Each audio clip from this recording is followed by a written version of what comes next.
Sajjad Haider Yildirim 1880 میں بمقام نہٹور ضلع بنجور میں پیدا ہوئے۔ آپ کے والد کا نام خان بہادر جلال الدین حیدر تھا۔ MAO کالج علی گڑھ سے BA پاس کیا۔ مولانا محمد علی جوہر اور مولانا حسرت موہانی کے ہم جماعت تھے۔ علامہ شبلی کے شاگرد تھے۔ اردو شعر و ادب سے فطری لگاؤ تھا، چنانچہ آپ علی گڑھ کے مشاعروں کی روح رواں تھے۔ طالب علمی کے زمانے ہی میں ایک ادبی شخصیت بن گئے تھے۔ سرکاری ملازمت اختیار کر لی۔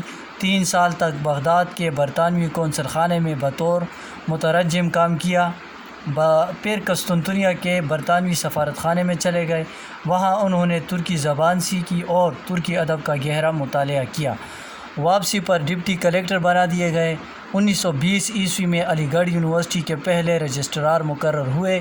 کچھ عرصہ بعد اپنے اصل عہدہ پر واپس آ گئے۔ 1935 میں جزائر انڈیمان میں کمشنر بھی رہے۔ مقررہ وقت سے پہلے پینشن لے لی اور مہاراجہ محمود آباد کے پرائیویٹ سیکرٹری ہو گئے۔ 11 اپریل سن 1943 کو حرکت قلب بند ہو جانے کی وجہ سے بمقام لکھنؤ وفات پائی۔ خیالستان، حکایات و احتساب، ثالث بالخیر، مطلوب حسینہ، ہما خانم، پرانا خواب، جلال الدین، خوازم شاہ، زہرہ، آصیب الفت، جنگ و جدل ان کی یادگار تصانیف ہیں۔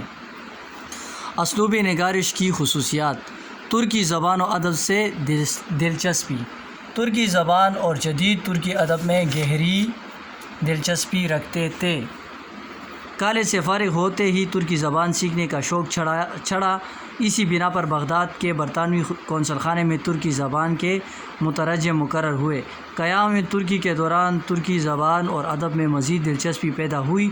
چند ایک ترکی تصانیف کے ترجمے کیے۔ اپنا کلمی نام یلدرم بھی ترکی زبان ہی سے مستعار لیا۔ خیالستان میں شامل بیشتر افسانے ترکی سے ماخوذ ہیں۔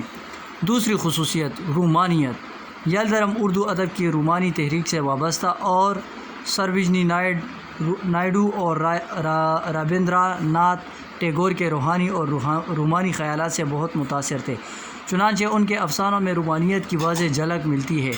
رومانیت دراصل علی گڑھ تحریک کی اقلیت پرستی کا رد عمل تھا۔ انہوں نے اردو ادب کے لطیف اور مفکرانہ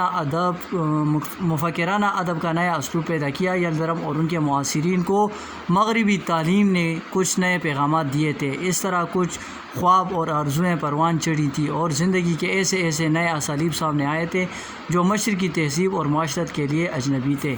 چونکہ ایسے خیالات کے اظہار کے لیے فضا سازگار نہ تھی، اس لیے رومانی پیرایوں کو مناسب خیال کیا گیا۔ رومانی ادیبوں کا مرکزی موضوع عورت، تعلیم نسواں، پردہ، آزادی نسواں، ازدواج محبت، معاشرتی جذباتی اور جنسی مسائل تھے۔ چونکہ یلدرم بھی بنیادی طور پر رومانی ادیب تھے، اس لیے انہوں نے بھی ان موضوعات پر قلم اٹھایا، لیکن ان کا اندر سنبھلا سا ہے۔ وہ عورت اور مرد کے جنسی مسائل ضرور بیان کرتے ہیں لیکن خود جذباتی نہیں ہوتے۔ حسن و لطافت کا احساس، نسوانی حسن اور فطرت کے حسین مناظر رومانی ادیبوں کو بہت متاثر کرتے ہیں۔ یلدرم کے ہاں یہ سب کچھ موجود ہے، لیکن اس جلوہ صد رنگ میں مسلمان عورت کی عدم موجودگی کا احساس انہیں بہت ستاتا ہے۔ قرۃ العین حیدر اپنے والد کے متعلق لکھتی ہیں: یلدرم کی رومانیت خاص مغربی اور ترکی رومانیت تھی۔ وہ عورت کے چلمن کے پیچھے سے نکال کر مرد کے برابر لا کھڑا کرنا چاہتے ہیں۔ وہ عورت کی آزادی کے بہت حامی تھے۔ سودائے سنگین میں رومانیت کا ایک نیا پہلو پیش کیا گیا ہے۔ تخیل کا کمال: ان کے ہاں فکر و جذبات سے زیادہ تخیل کا غلبہ ہے۔ خیالستان میں عجیب طرزماتی سما پیدا کیا گیا ہے۔ ان کی منظر نگاری ان کی رنگین تخیل کی پیداوار ہے۔ شیخ عبدالقادر لکھتے ہیں: تخیل کا جو کمال اس میں دکھایا گیا ہے بہت کم دیکھنے میں آتا ہے۔ تمثیل نگاری: چڑیا چڑے کی کہانی ایک تمثیلی مضمون ہے جس میں یلدرم نے اشاروں کنایوں میں اپنے رومانی خیالات اور جنسی میلانات کو بڑی خوبصورتی سے پیش کیا ہے۔ فنی مہارت: اردو میں ان کے سامنے مختصر افسانے کا کوئی نمونہ نہ تھا، مگر انہوں نے اپنی خودداد صلاحیت کی بدولت مختصر افسانہ لکھنے میں بڑی فنی مہارت اور رکھ رکھاؤ کا ثبوت دیا۔ وہ ہر افسانے کا ایک قدرتی آغاز، مناسب ارتقاء اور منطقی انجام برقرار رکھتے ہیں۔ وہ ان تینوں مرحلوں پر قاری کی دلچسپی کا پورا خیال رکھتے ہیں۔ وہ عموماً مختصر اور چھوٹا افسانہ لکھتے ہیں، لیکن اس میں تمام حسن اور توانائی یکجا کر دیتے ہیں۔ ان کے افسانوں سے ان کی فنی مہارت کا پتہ چلتا ہے، کیونکہ ان میں وحدت تاثر پائی جاتی ہے۔ شگفتگی اور لطافت۔ ان کے اسلوب تحریر میں شگفتگی اور لطافت کا عنصر بہت ہی نمایاں ہے۔ اسی خصوصیت کے باعث وہ اکثر موضوعات کو بڑی مہارت سے دلچسپ اور دلکش بنا دیتے ہیں۔ طنز۔ ان کے ہاں طنز کا عنصر بھی ہے، لیکن ان میں نشتریت نہیں، صرف ہلکی سی گدگدی ہوتی ہے۔ مزاح۔ یلدرم کے مزاح کے بارے میں ڈاکٹر وزیر آغا نے لکھا ہے، سجاد کے مزاح کا مزاج انتہائی سلجھا ہوا ہے۔ یہ نہیں کہ وہ ہنسوڑے ہیں اور بات سے مزاح پیدا کرتے ہیں، اس کے برعکس وہ بہت کم ہنستے ہیں اور زیادہ تر اپنے رومانی ماحول کی عکاسی میں مصروف رہتے ہیں۔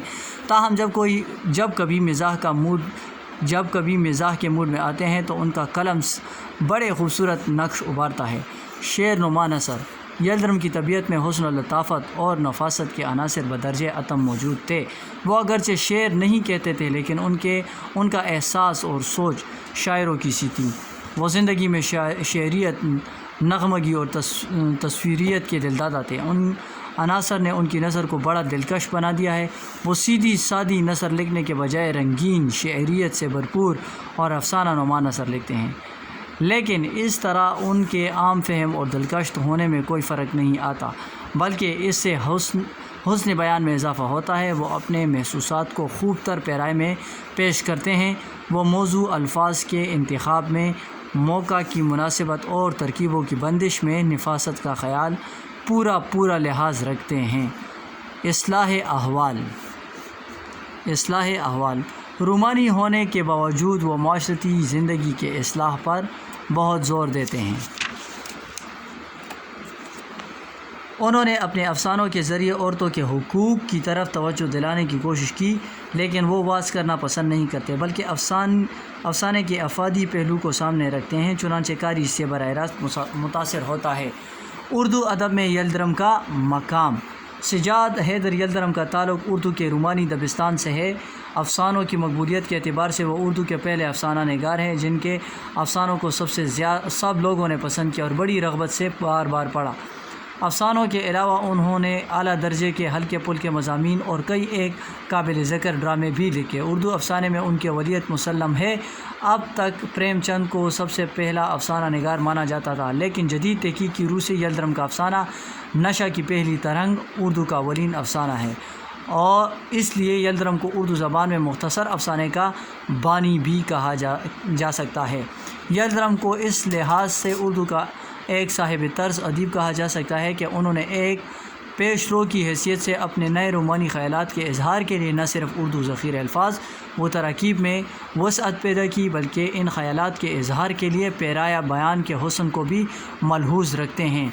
ان کے ہر افسانے کا موضوع بھی اچھوتا اور نادر ہوتا ہے۔ ان کے تراجم پر طبع زاد ہونے کا گمان ہوتا ہے۔ ان کا مضمون مجھے میرے دوستوں سے بچاؤ بقول ڈاکٹر وزیر آغا ایک مغربی مضمون کا چربہ ہونے کے باوجود ہمارے ماحول کی اتنی اچھی عکاسی کرتا ہے، اور اس میں طنز کی آمد اتنی فطری اور بے باک ہے کہ بے اختیار داد دینے کو جی چاہتا ہے۔ ان کا یہ مضمون ہلکے پھلکے طنز کا نمونہ ہے۔ سجاد حیدر یلدرم سے متاثر ہو کر لکھنے والوں میں نیاز فتح پوری، مجنوں گور کپوری، امتیاز علی وغیرہ بڑی اہمیت کے حامل ہیں۔ ان کے افسانوں کی ذاتی انفرادیت کے باوجود انہیں دبستان یلدرم کا پیرو کہا جاتا ہے۔ وہ شاید پہلے اور آخری ادیب ہیں جن کے ہاں رومانیت پوری آب و تاب کے ساتھ جلوہ گر ہے۔ ان کی انفرادیت اس میں ہے کہ وہ اخلاقی قدروں کے علمبردار ہیں۔ وہ عورت کا ذکر تعیش کے لیے نہیں کرتے، بلکہ اس کو مرد کے مساز و ہمراز قرار دیتے ہیں۔ ان کا ادب ازدواجی زندگی کا کامرانی سے بھرپور ہے۔ ان کے ہاں مرد عورت کا رفیق بن کر آتا ہے۔ یلدرم کا فن شریف ہے۔ امید کرتا ہوں کہ آج کی اس ویڈیو سے آپ کے 3 سوالات کور ہو چکے ہوں گے۔